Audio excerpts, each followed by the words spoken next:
there! If you watched yesterday's video, you know that I read the pop-up book, this one's called The Wide-Mouthed Frog, and it was the pop-up book. Well, it got me thinking about another book I have that's called The Big Wide-Mouthed Frog.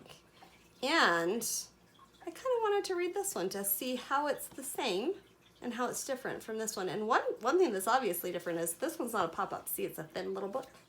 So let's check this out and see how it's the same. This one's written by Anna Martin Laranaga.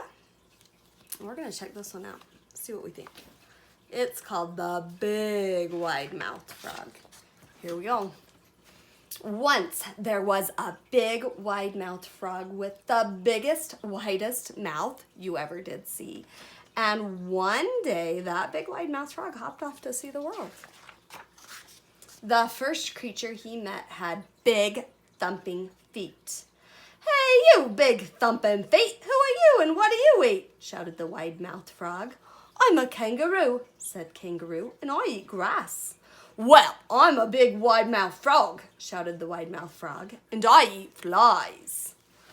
On every page you'll notice a little fly. Look how he kind of looks scared. Ooh. The second creature he met had a big black nose. "Listen, Mr. Big Nose, who are you and what do you eat?" shouted the wide-mouthed frog. "I'm a koala," said Koala, "and I eat leaves." "Well, I'm a big wide-mouthed frog," shouted the wide-mouthed frog, "and I eat flies." The third creature he met was hanging upside down. "Ho there, upside-down creature! Who are you and what do you eat?" shouted the wide-mouthed frog. "I'm a possum," said Possum, "and I eat blossoms." "Well, I'm a big wide-mouthed frog," shouted the wide-mouthed frog, "and I eat flies." Here's the fly. Did we see the fly on that page before? I think maybe we did. Oh, I don't know. There's the fly on the page before. I think we forgot to look. The fourth creature he met had 3 long toes. "Look here, 3 long toes, who are you and what do you eat?" shouted the wide-mouthed frog. "I'm an emu," said Emu, "and I eat grasshoppers." "Well, I'm a big wide-mouthed frog," shouted the wide-mouthed frog, "and I eat flies." Here's the fly. Then the wide-mouthed frog met a creature stretched out on the riverbank like a knobby brown log.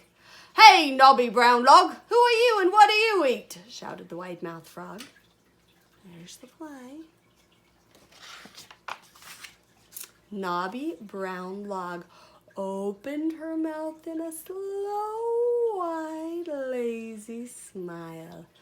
"Good day to you too," she said. "I'm a crocodile and I eat big wide-mouthed frogs. Who are you and what do you eat?"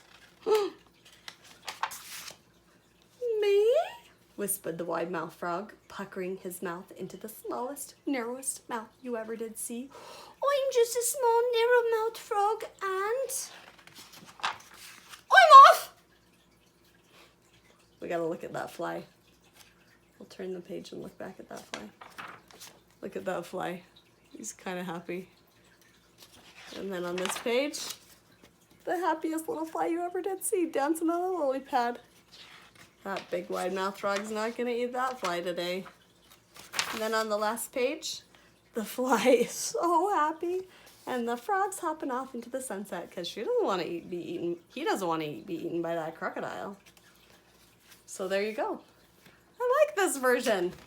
I like it because, you know, one difference was it had a lot more story. There were more characters in this one. And something fun about all these characters was, first there was a kangaroo, and then a koala, and then a possum, and they're all marsupials, which means from Australia. That's where marsupials are from. And emus and crocodiles are from Australia as well, so that's why I tried to do my Australian accent. It's not very good, but I tried. Anyway, I hope you guys liked that. I liked that version. And I hope you all have a good day. Good day, mate.